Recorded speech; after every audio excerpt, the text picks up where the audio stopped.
Good morning guys. May problema ka ba sa tubig ng inyong bahay?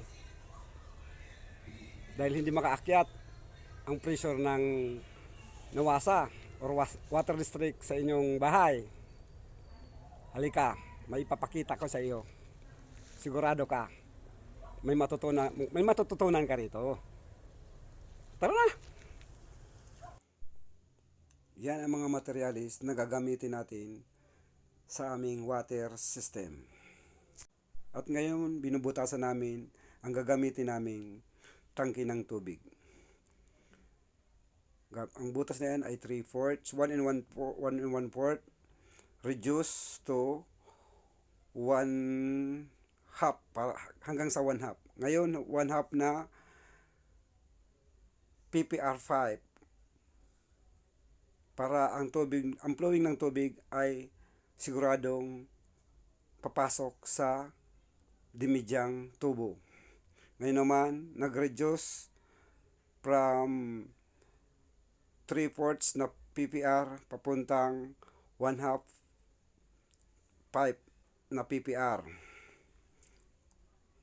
Ngayon, lalagyan namin ng bull valve para siguradong ang flowing ng tubig ay makontrol ito. At ngayon naman, mag-reduce kami mula sa PPR hanggang sa PE pipe na blue. Ngayon, natapos na ang aming project. Ang facilities namin ay nagmumula sa elevated water tank.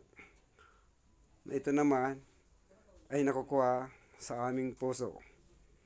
Kaya, sigurado natin naka-elevate na ang tangke ng tubig.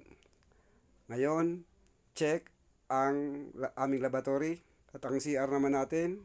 Buksan natin. Okay, check. At ang atin naman ngayon, outdoor faucet. Nakikita nyo? Check. Yan ang aming gravitational water system. Naka-elevate ang water tank. Check. Alam nyo guys, tatlong bagay ang maganda rito. Unang-una, hindi ka mangungonsumi sa pagbayad ng consumption nyo buwan-buwan. Tulad ng tubig. Sa Nawasa, wala kang poproblemahin na bill o kaya sa water district. Ang pangalawa, wala kang electric consumption kasi hindi naman tayo gumamit ng pump motor.